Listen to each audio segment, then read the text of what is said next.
Assalamualaikum warahmatullahi wabarakatuh. Alhamdulillah, alhamdulillahilladzi arsala rasulahu bil huda wa dinil haq liyudhhirahu 'ala ad-dini kullihi walau karihal musyrikun. Asyhadu an la ilaha illallah wahdahu la syarika lah wa asyhadu anna Muhammadan 'abduhu wa rasuluhu la nabiyya ba'dah. Allahumma salli ala Muhammadin wa ala alihi wa ashabihi wa man tabi'ahum bi ihsanin ila yaumiddin, amma ba'd.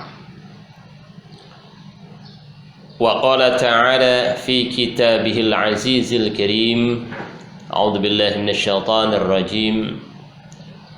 Bismillahirrahmanirrahim. Ya ayyuhalladzina amanu ittaqullaha haqqa tuqatih wa la tamutunna illa wa antum muslimun. Wa qala ta'ala aidan, ya ayyuhalladzina amanu ittaqullaha wa qulu qawlan sadida yuslih lakum a'malakum wa yaghfir lakum dhunubakum wa may yuti'illaha wa rasulahu faqad faza fawzan 'azima. Wa qala an-nabiy sallallahu alaihi wasallam, man ahya sunnati 'inda fasadin nas lahu ajru mi'ati syahidin. Sadaqallah wa sadaqa rasul karim wa nahnu 'ala dzalika minasy syahidin. Bapak, Ibu yang karena Allah, saudara-saudaraku yang seiman dan seakidah, alhamdulillah di kesempatan kita hari ini bisa live, bisa berjumpa ya, bisa bertatap muka meskipun dengan sekedar bisa terlihat di dalam video ini. Maka marilah kita senantiasa bersyukur kepada Allah Subhanahu wa ta'ala atas segala nikmat yang telah Allah limpahkan kepada kita sekalian. Salam serta salam semoga tercurah kepada junjungan Nabi Agung, Nabi kita Muhammad sallallahu alaihi wasallam beserta dengan keluarga, para sahabatnya, dan tentunya untuk kita sekalian yang senantiasa selalu istiqamah untuk menjalankan ketentuan syariat Allah yang telah dibimbing oleh Rasulnya, oleh sunnah-sunnahnya, sehingga kelak nanti di yaumil akhir kita akan mendapatkan syafaat dari beliau. Amin ya rabbal alamin. Bapak, Ibu yang dimuliakan Allah, pada kesempatan ini insyaallah kita akan mengkaji tentang hikmah berkurban. Nah, sebelum kita akan kaji tentang hikmah berkurban, kita bersyukur kita sudah berada di bulan Zulhijjah, bulan yang termasuk di dalamnya sangat dimuliakan oleh Allah Subhanahu wa ta'ala, atau dengan kata lain bulan itu termasuk bulan suci karena dia termasuk dari 4 bulan yang dimuliakan Allah Subhanahu wa ta'ala. Ada bulan Zulqa'dah, ada bulan Rajab. Nah, sekarang kita berada di bulan Zulhijjah, dan satu lagi nanti ada di bulan Muharram. Nah, kemuliaan Allah Subhanahu wa ta'ala menyampaikan tentang bulan ini adalah larangan agar di 4 bulan tersebut kaum muslimin untuk tidak melakukan peperangan, ya, untuk tidak melakukan peperangan. Jadi harus damai, harus tenang, sehingga di 4 bulan itu yang merupakan bulan syair Allah, bulan syiar-syiar Allah, betul-betul kaum muslimin harus melaksanakan segala ketentuan ibadah kepada Allah Subhanahu wa ta'ala dalam keadaan damai, dalam keadaan tenang. Jadi yang dimaksud dengan sucinya di situ adalah larangan kita untuk melakukan peperangan. Kemudian diisi dengan semua kegiatan-kegiatan amal-amal soleh yang sangat dianjurkan oleh Allah Subhanahu wa ta'ala dan Rasulnya, agar amal-amal soleh tersebut harus lebih kita pergiat bahkan lebih sungguh-sungguh sebagaimana kesungguhan kita saat ketika di bulan Ramadan. Bahkan di dalam satu riwayat Rasulullah menyampaikan salah satu kekhususan bahkan keistimewaan di bulan Zulhijjah itu adalah setiap kita melaksanakan amal soleh apapun, tentunya amal soleh di sini dengan 3 syarat ya. Amal itu dikerjakan dengan ikhlas semata karena Allah, jadi tidak ada tujuan-tujuan karena ingin dipuji oleh manusia atau karena ria ya, tapi betul-betul ikhlas. Jangan sampai bergeser untuk melakukan perbuatan syirik kepada Allah Subhanahu wa taala, semata karena Allah saja. Yang kedua disebut amal soleh karena kita mengerjakannya berdasarkan dalil ya, mengerjakannya berdasarkan ilmu, bukan karena hawa nafsu atau bukan karena keinginan orang lain, bukan karena ikut-ikutan, bukan karena taklid, atau bukan karena ya merasa tidak enak, tetapi betul-betul bahwa apa yang kita kerjakan dasarnya adalah dalil atau dicontohkan oleh Nabi kita Muhammad SAW. Dan yang ketiga disebut amal soleh karena di dalamnya ada aspek kesungguhan, bukan malas ya, tapi kesungguhan. Dengan sungguh-sungguh kita mengerjakannya, dengan sungguh-sungguh kita merasakan berharap supaya amal soleh yang kita kerjakan itu adalah diterima oleh Allah, berharap agar diganti dengan surga, dimasukkan ke dalam surga. Bahkan kita takut kalau seandainya amal soleh yang kita kerjakan itu ditolak oleh Allah Subhanahu wa taala. Maka dengan 3 syarat itu, setiap orang yang mengerjakan amal soleh di bulan Zulhijjah, kata Rasulullah, itu disejajarkan sama seperti orang yang mendapatkan pahala berjihad. Ya, subhanallah. Ini dasar dalilnya di dalam hadis yang diriwayatkan Imam Muslim.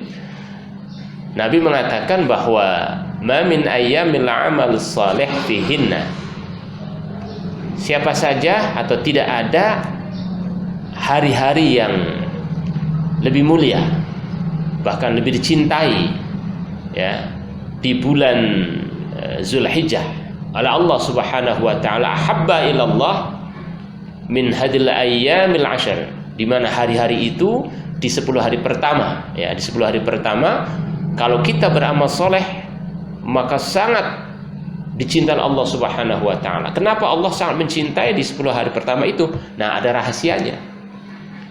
Nah, rahasianya apa? Dan itu juga ditanya oleh sahabat ya. Qalu ya Rasulullah walal jihad fisabilillah. Apa rahasianya?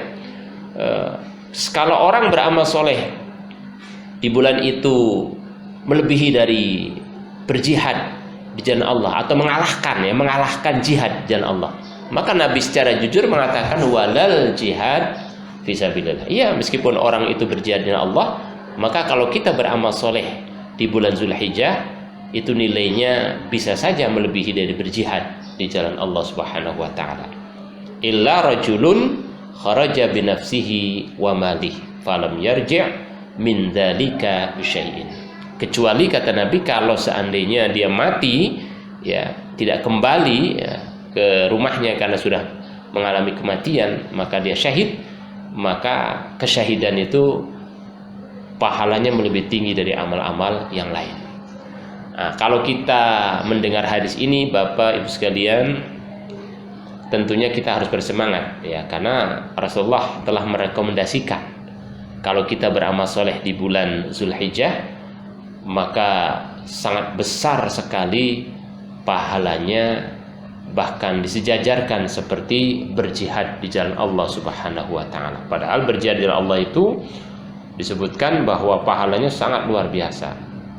Salah satu bentuk pahala yang sangat luar biasa orang berjihad itu adalah kalau dia wafat maka akan bisa membebaskan 70 keluarganya dari jahanam.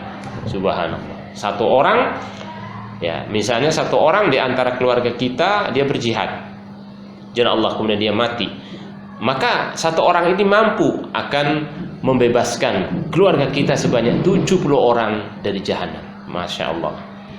Artinya apa? Dia mampu memberikan syafaat. Nah, Bapak sekalian ya, amal-amal yang spesifik ya sesuai dengan tema yang tadi bisa sampaikan, salah satunya adalah berkurban. Berkurban ya artinya menyembelih seekor kambing atau menyembelih seekor sapi atau menyembelih seekor unta atau biri-biri ya.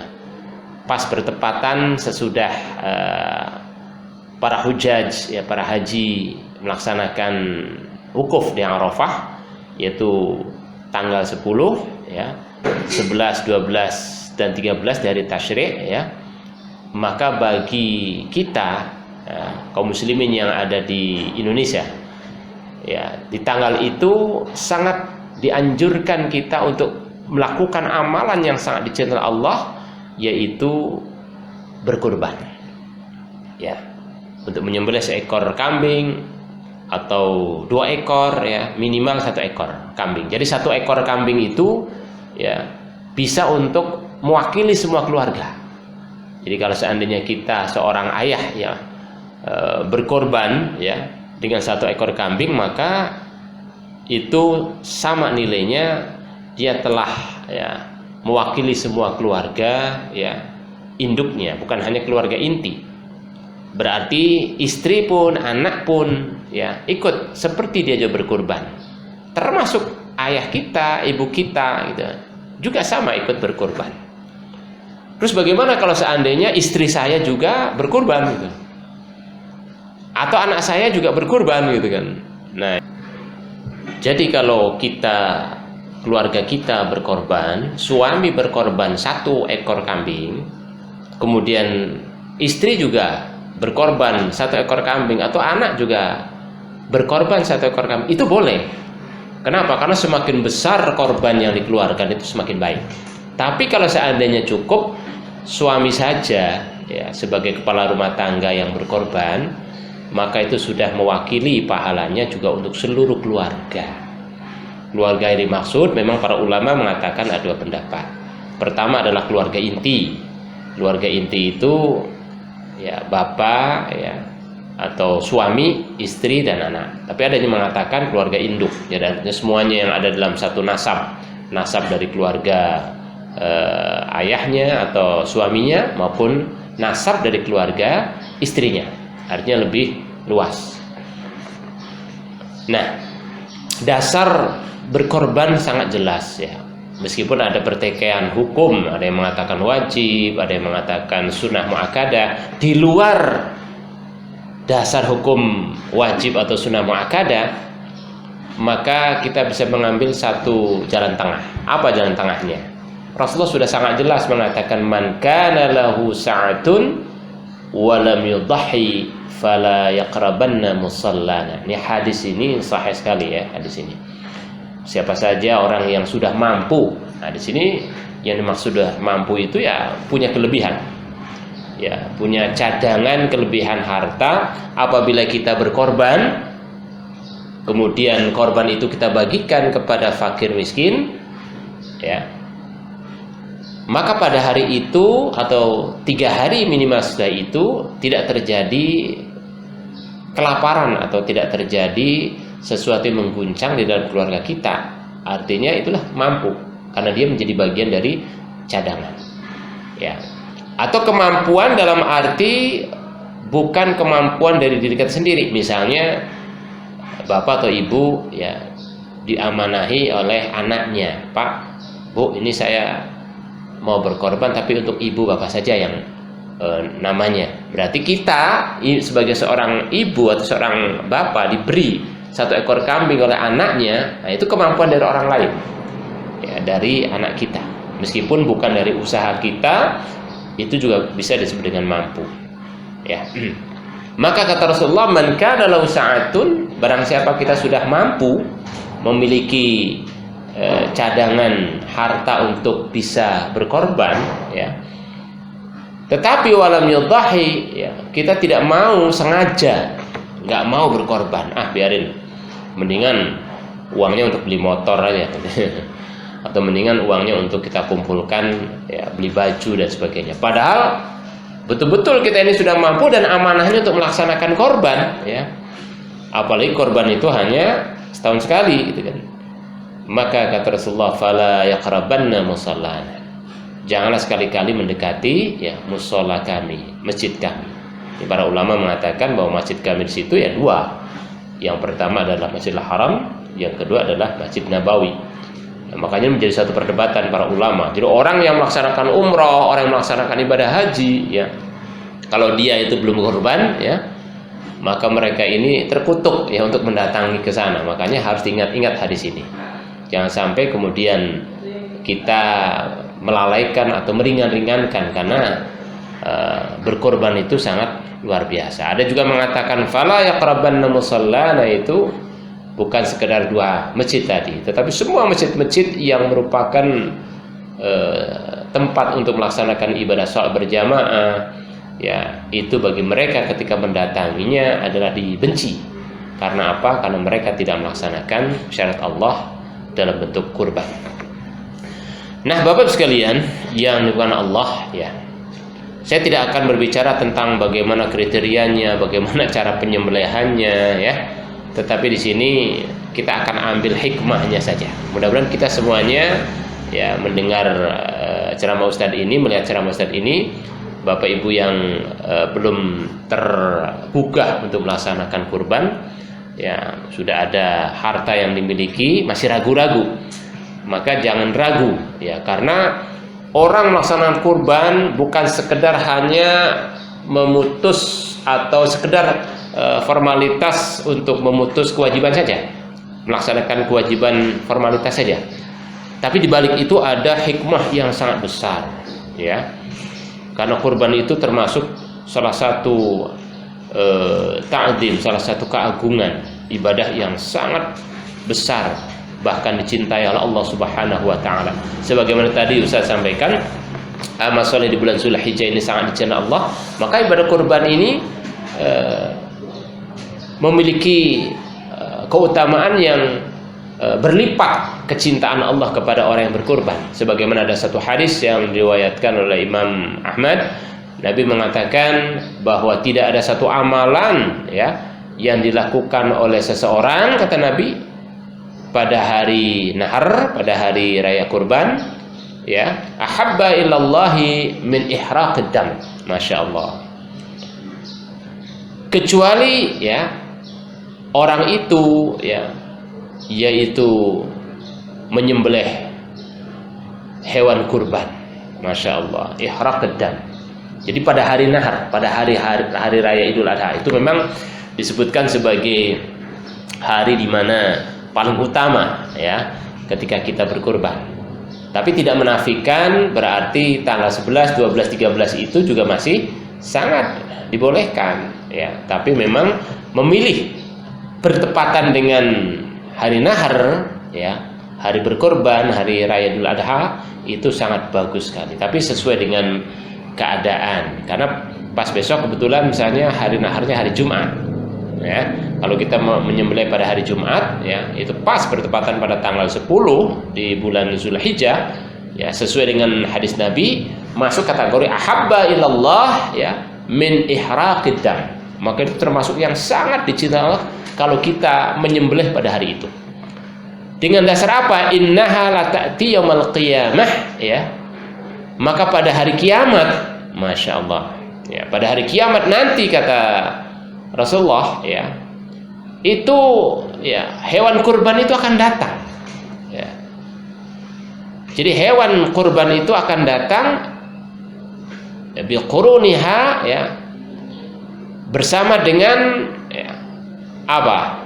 Bersama dengan tanduk-tanduknya masih utuh, ya, bulu-bulunya, gitu, ya, kuku-kukunya, ya. Bahkan sesungguhnya, ya, sebelum darah kurban itu menyentuh tanah, ya, maka pahala itu sudah diterima oleh Allah Subhanahu wa taala. Maka kata Rasulullah, ya, beruntunglah orang-orang yang saat itu berkurban. Logikanya begini, saat ketika kita berkurban, hewan itu adalah disembelih. Kemudian setelah disembelih dikuliti, ya. Setelah dikuliti, daging-dagingnya itu, ya, kita cacal-cacal, kemudian kita bagikan kepada para fakir miskin. Maka secara logika sudah selesai, sudah habis begitu ya. Tetapi secara imaniah ya dan secara syar'i tidak seperti itu. Artinya tidak hilang hewan itu. Malah sampai kata Nabi, innaha la ta'ti yaumil qiyamah biquruniha. Itu nanti pada hari kiamat hewan itu utuh datang lagi kepada kita, ya. Datang lagi kepada kita, ya, masih utuh, ya. Rambutnya, kemudian kuku-kukunya, badannya itu masih utuh. Untuk apa? Ya. Ternyata ya, semuanya itu dalam rangka untuk memberikan syafaat. Subhanallah. Makanya dalam satu riwayat yang lain Nabi mengatakan bahwa supaya kita mendapatkan syafaat yang sangat besar nanti di yaumil akhir, maka kurbannya semakin, kalau bisa semakin besar. Nah, cara kita melakukan kurban semakin besar nih, Bapak sekalian, ini teknik ini. Pertama adalah ya, tidak hanya satu kurbannya. Boleh 2 ekor kambing, 3 ekor kambing gitu, ya, 4 ekor kambing, atau kita jadikan satu menjadi sapi. Pak, saya mau kurbannya 2 sapi, 3 sapi. Masya Allah, itu semakin besar dan semakin banyak hewan kurban yang kita sembelih atau kita keluarkan untuk fakir miskin, maka akan semakin besar pula ya seseorang untuk mendapatkan syafaat dari hewan yang kita sembelih. Nah, itu sebagaimana yang dikatakan Rasulullah. Jadi dia akan datang dengan kukunya, dengan apa namanya, dengan bulu-bulunya, ya, dengan badannya, ya, untuk memberikan ya kemuliaan, untuk memberikan pertolongan, ya, bahkan pahala yang sangat besar kepada kita sekalian. Ini baru satu sisi hikmah ya, kalau kita seandainya berkurban. Jadi nggak ada ruginya Bapak sekalian ketika kita berkurban, ya. Karena nanti akan kembali lagi pahala itu untuk kita. Tidak hanya pahala di dunia. Kalau pahala di dunia itu jelas Allah akan memberikan hitungan-hitungan pahala tersebut dengan apa namanya, hitungan-hitungan pahala yang sangat besar. Atau dengan kata lain, janji-janji Allah, orang yang berkurban yang diterima oleh Allah, maka dia akan mendapatkan tiket untuk menuju surga. Nah, tapi ternyata masih ada sisi lain ya. Kalau seandainya kita berkurban, hikmahnya salah satunya di hari saat ketika tidak ada lagi pertolongan, tidak ada lagi perlindungan kecuali perlindungan dari Allah Subhanahu wa taala. Jadi Allah akan memberikan perlindungan kepada kita sekalian, tentunya dengan amal soleh kita. Nah, salah satu bentuk amal soleh kita adalah dengan harta. Nah, harta yang kita miliki kemudian kita beli untuk hewan kurban. Ya, dan hewan kurban yang kita sembelih kelak nanti akan memberikan syafaat yang sangat besar ya untuk kita sekalian. Ini yang pertama. Kemudian yang kedua, ya, hikmah yang bisa kita ambil dari kurban itu adalah kurban itu juga sebagai konsumsi pribadi maupun konsumsi untuk orang lain. Nah, jadi kalau Bapak sekalian sudah berkorban, boleh mengambil sebagian ya dagingnya ya untuk dimakan ya, atau sepertiganya saja kita ambil untuk kita makan. Itu tidak ada larangan, karena ada pendapat yang mengatakan kalau sudah berkorban total ya sudah berikan kepada fakir miskin, sementara kita tidak boleh mencicipinya. Salah. Justru dengan ketika kita sudah berkorban, kita mencicipinya ya, mengambil sepertiganya, itu sebagai bukti ya bahwa kita melaksanakan ayat Allah sebagaimana dalam surat Al-Hajj ya, surat Al-Hajj pada ayat yang ke-28. Bapak Ibu boleh buka di sana, dikatakan fakulu minha wa at'imul ba'isal fakir. Ya, maka setelah disembelih ya, kemudian silakan kata Allah makanlah sebagian dari daging-daging sembelihan tersebut. Tuh, jadi nggak ada larangan. Ya, karena jangan disamakan korban itu seperti zakat. Harus diberikan kepada amil gitu, harus diberikan kepada hanya fakir miskin saja gitu. Pemiliknya juga boleh, karena beda hukumnya di sini. Ya. Jadi Bapak Ibu sekalian bisa takut. Ya, karena ada satu pendapat larangan untuk memakan hewan kurban bagi pemiliknya, itu keliru besar ya. Yang benar adalah boleh, tapi sebagian atau sepertiga saja kita ambil, kita makan. Ya, sisanya adalah wa at'imul ba'isal fakir kata Allah. bagikanlah untuk orang-orang yang fakir, untuk orang-orang yang sengsara, untuk orang-orang yang miskin, silakan. Ini dasarnya surat Al-Hajj pada ayat yang ke-28. Jadi boleh mengkonsumsi. Ini termasuk hikmah yang sangat besar. Tujuannya apa? Karena dengan kita memakan hewan kurban sebagian yang kita miliki, kita yakin bahwa apa yang sudah kita keluarkan kemudian kita beli hewan itu jelas ya, itu untuk memberikan keyakinan kepada kita halalan thayyiban mubarakan fi. Ya. Justru malah sebaliknya, kalau kita berikan begitu saja kepada orang lain, ya, malah dicurigai, jangan-jangan hewan kurbannya nggak halal gitu. Karena didapat dari harta yang nggak halal misalnya. Tapi kita meyakinkan, saya juga ikut makan. Kalau saya ikut makan berarti jelas, ya, itu halal.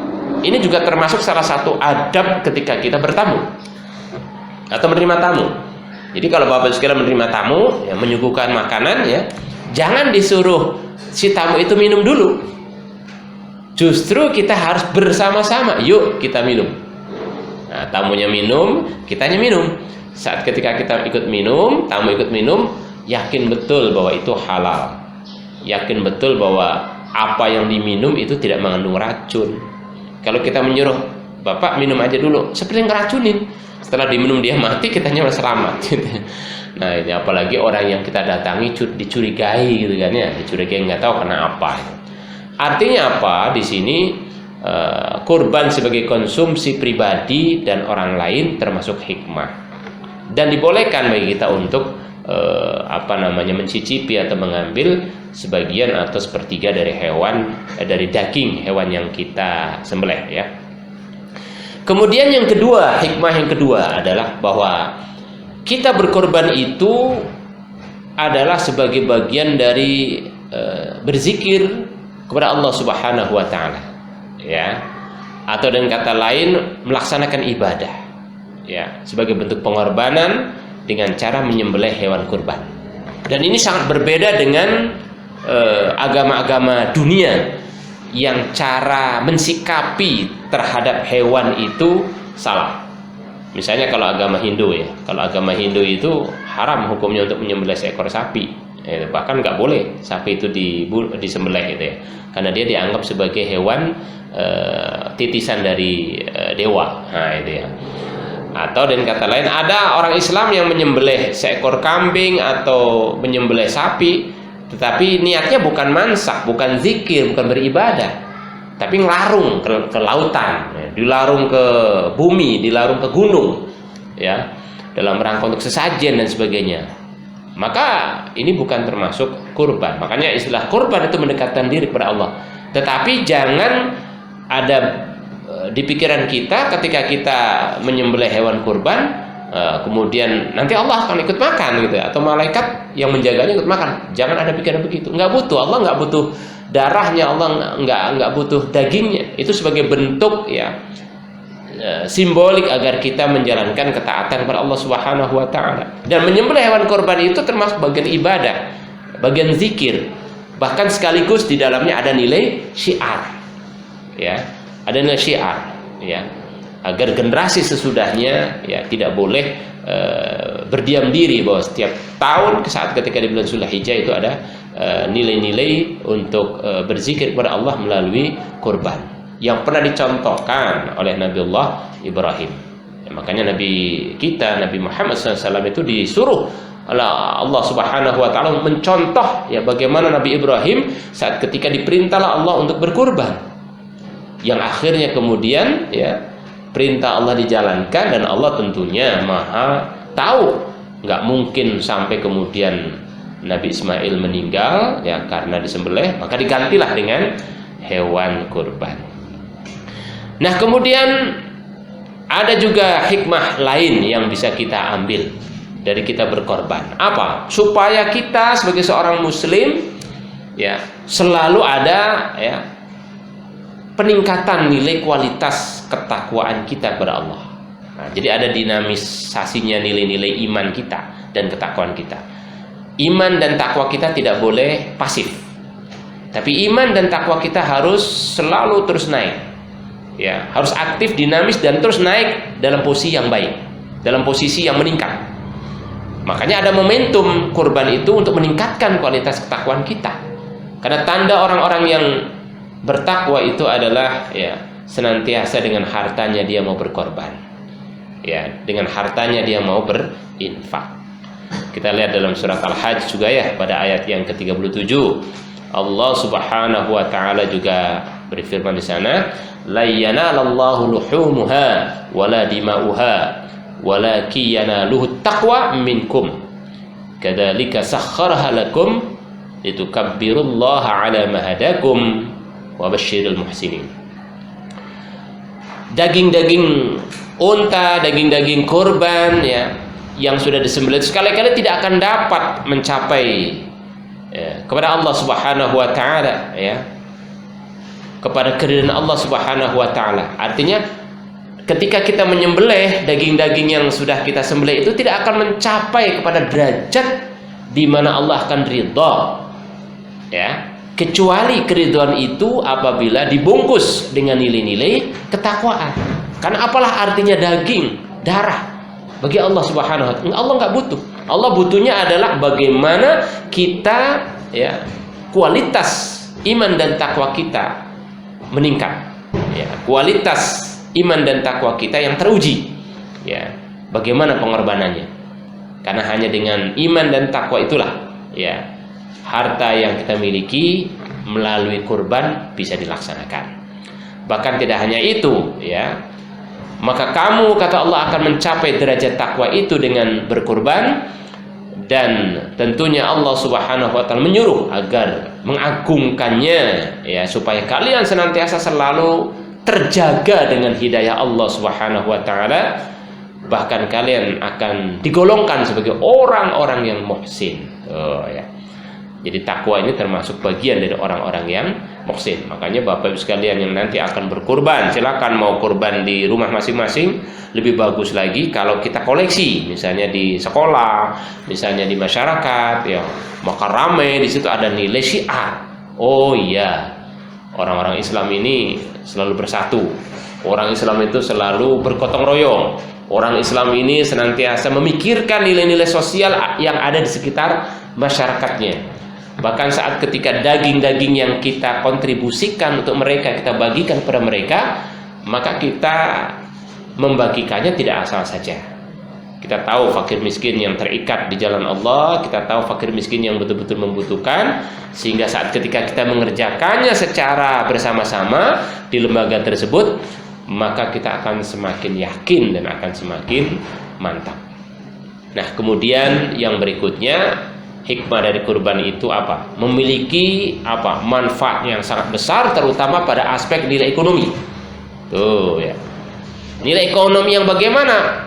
Misalnya di dalam bidang peternakan atau perdagangan atau industri, ya, atau di dalam bidang kesehatan, ya, maka dokter-dokter hewan, para ahli kesehatan juga mereka akan bergerak untuk mengecek apakah hewan-hewan yang akan disembelih itu ada penyakitnya apa enggak, ya.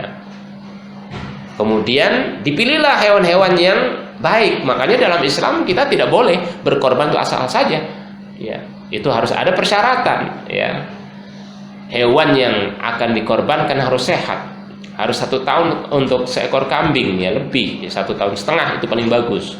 Kemudian tidak boleh ada penyakit, tidak boleh stres ya. Tujuannya apa? Karena dari situ akan daging yang akan kita makan, yang akan dimakan oleh orang banyak ya, itu tidak akan menjadi racun.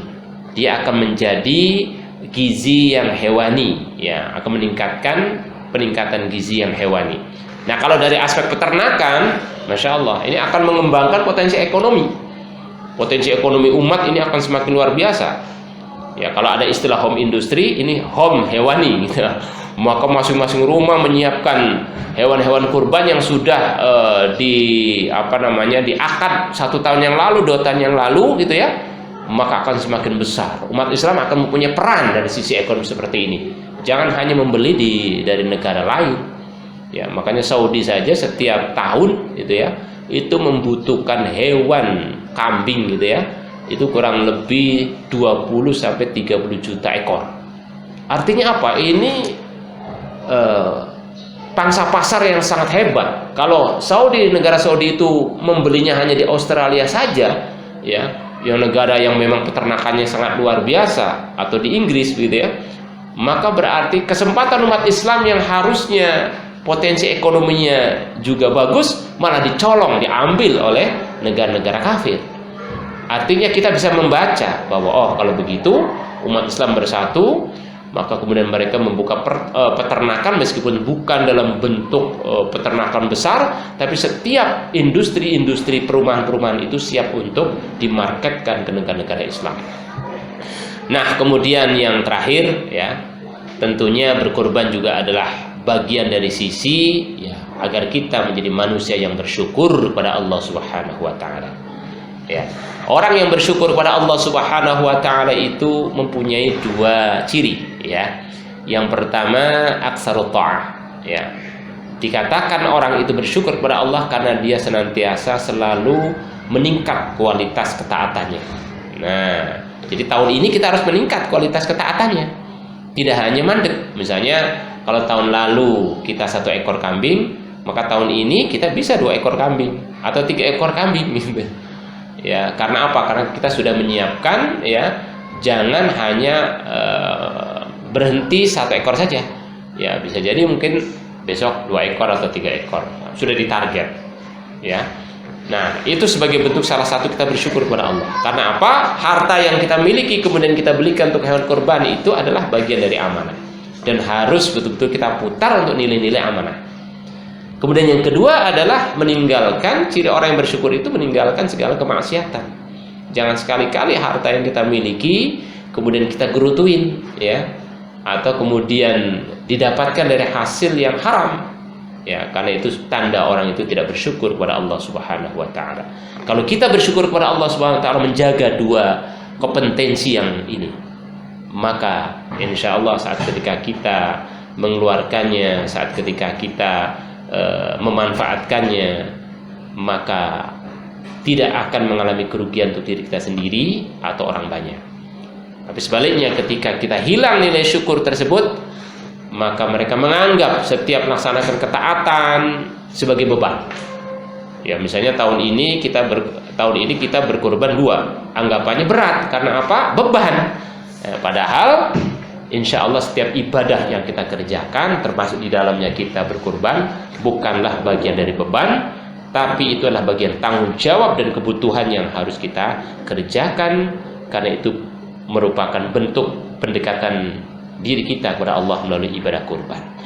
Nah, Bapak Ibu yang dirahmati Allah, barangkali itu saja yang bisa saya sampaikan. Mudah-mudahan sedikit yang saya sampaikan ini bisa memotivasi untuk kita sekalian selalu bersemangat saat ketika kita di momentum Idul Adha nanti kita berkorban. Jangan melemah meskipun saat ini kita sedang mengalami ujian pandemi gitu ya. Jangan kemudian kita beralasan, waduh saya nggak bisa berkorban karena lagi kena pandemi gitu. Kalau sudah punya prinsip seperti itu, betul-betul tidak akan bisa korban. Karena Allah Subhanahu wa taala itu bergantung daripada prasangka hamba-hambanya. Oleh karena kita tidak boleh putus asa, kita tidak boleh menyerah, senantiasa kita selalu bersemangat meskipun kita sedang diuji dengan adanya musibah pandemi COVID-19 ini. Demikian, billahi taufik wal hidayah wal afu minkum. Assalamualaikum warahmatullahi wabarakatuh. Ya.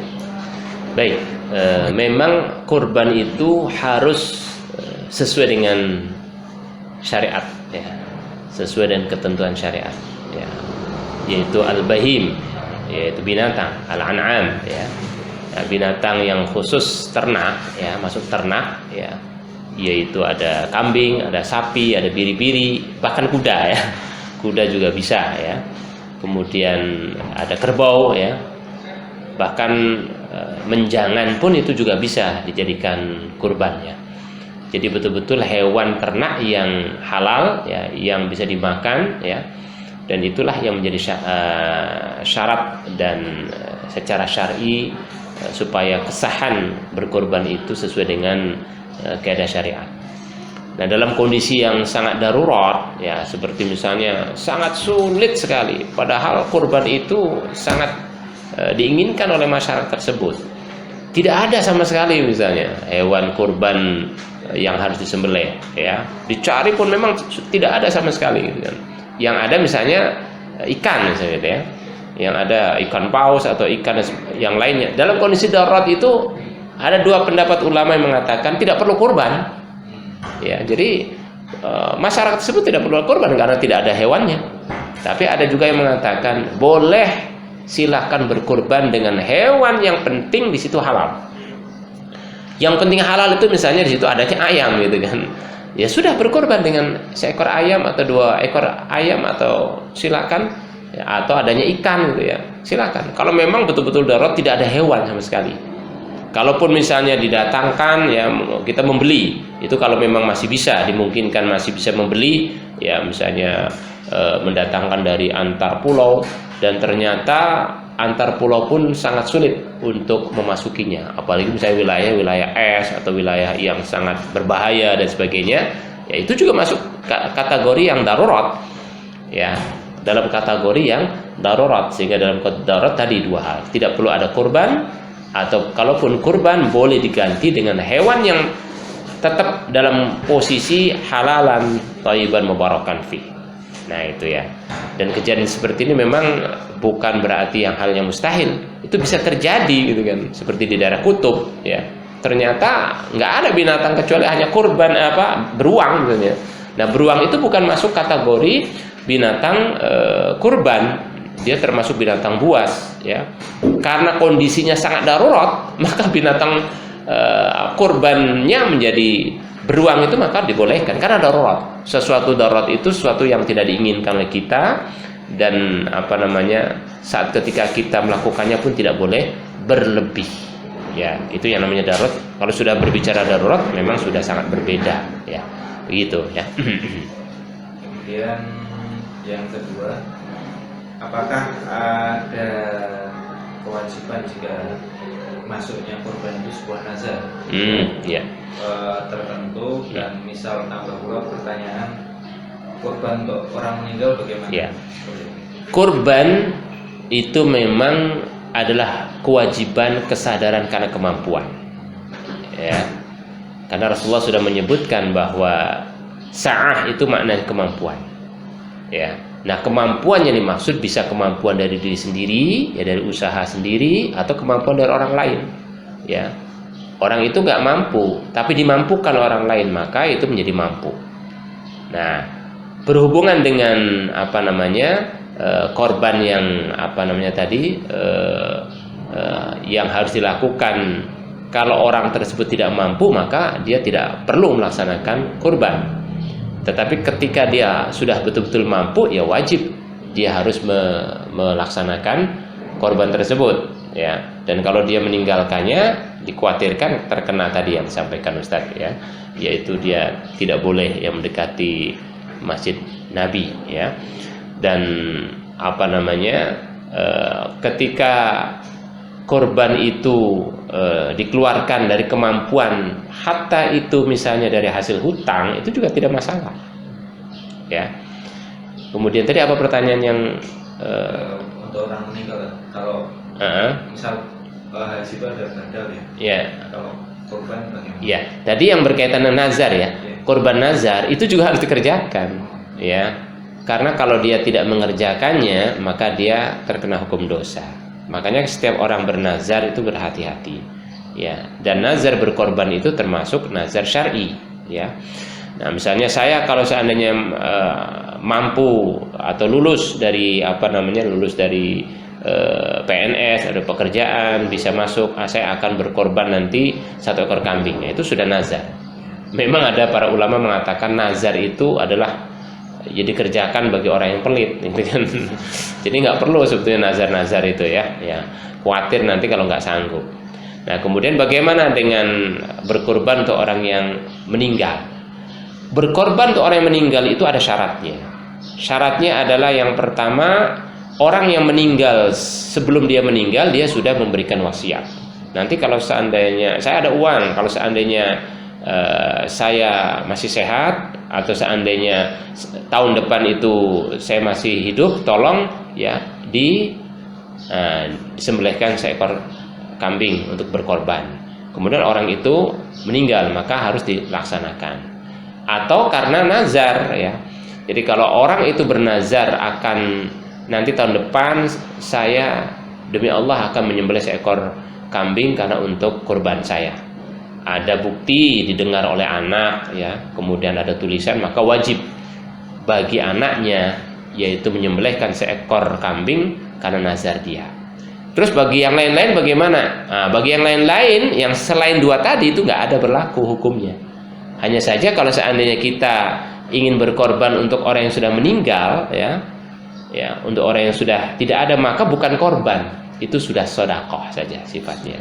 Karena korban itu hubungannya adalah dengan nazar tadi, ya, hubungannya dengan wasiat tadi, ya, yang kewajiban yang harus dikerjakan oleh anaknya saat ketika orang tua, ya, atau ayah ibunya telah melaksanakan nazar. Jadi nggak perlu kemudian kita setiap tahun menyembelih seekor kambing diniatkan berkorban untuk orang yang sudah meninggal, nggak ada tuntunannya.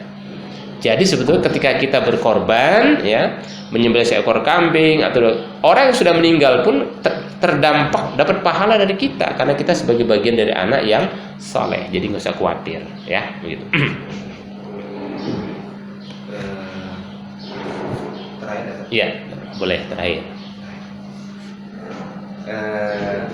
Kalau ini ada pertanyaan, korban dan haji lebih penting didahulukan mana? Yeah. Dalam artian apakah seorang yang haji dulu itu kemudian harus berkorban, atau dalam artian memang wajib berkorban dahulu, ataukah seperti apa? Ya. Jadi haji dan korban. Haji itu jelas kedudukannya adalah rukun Islam yang kelima, ya. Jadi dia sudah fardu ain. Sedangkan kurban tidak sampai pada aspek fardu ain. Maka para ulama tidak sepakat, ada dua hukum di situ, ya. Yang pertama wajib saja, tidak fardu ain. Yang kedua sunnah muakkadah. Nah, jadi dua hukum ini ya yang berbeda dengan haji. Kalau haji tidak ada yang mengatakan sunnah, dia wajib fardu ain. Sehingga yang paling utama adalah kita mendahulukan melaksanakan ibadah haji, karena dia adalah sebagai kewajiban yang paling utama, sebagai fardu ain. Bahkan seumur hidup, ya, sekali saja cukup. Tapi kurban itu bisa tiap tahun, ya. Jadi tiap tahun karena kita mampu, ya wajib kita berkurban. Nah, berbeda dengan orang yang sedang melaksanakan ibadah haji, karena dia sudah sedang melaksanakan ibadah haji, maka mau nggak mau dia menyembelih kurban tuh bisa ada dua. Yang pertama sebagai dam. Misalnya saat ketika saya melaksanakan ibadah haji pertama, maka sebelum melaksanakan ibadah haji, maka saya melakukan yang namanya tamattu. Tamattu itu bersenang-senang dulu, jalan-jalan ke pasar Seng dulu, ada pasar Seng, ke mall dulu, kan enak-enak gitu. Maka wajib menggugurkan, ya, kewajiban sebelum melaksanakan haji itu dengan dam nusuk namanya. Seorang harus menyembelih seekor kambing. Dan pada hari yang kedua, pada tanggal 10 Zulhijjah, orang yang melaksanakan ibadah haji, ya, juga boleh menyembelih seekor kambing sebagai bentuk kurban. Dengan dua cara boleh dikerjakan di situ, ya, kemudian kita bagikan daging-dagingnya, boleh juga di rumah, ya, atas nama dari yang masih hidup, orang yang melaksanakan ibadah haji. Selain itu tidak ada. Maka kewajiban untuk melaksanakan ibadah haji itu harus didahulukan daripada kurban, ya, karena ini haji itu adalah menjadi kewajiban fardu ain, sedangkan kurban adalah tidak sampai mencapai fardu ain, dia hanya wajib atau sunnah saja. Beda antara wajib dan fardu ain, ya. Kalau wajib, ya, ini ketika kita tidak mengerjakannya, itu sudah masuk kategori kita berbuat dosa besar, tapi tidak sampai membuat orang itu kufur. Tapi kalau sudah fardu ain bisa kufur. Nah, meninggalkan haji, meninggalkan sholat itu bisa kufur, ya. Oleh karena kita harus bisa memilih, ya, memahami, ya, akan prioritas mana yang harus kita kerjakan dalam skala kedudukan hukum tadi. Ya, demikian barangkali saya sampaikan.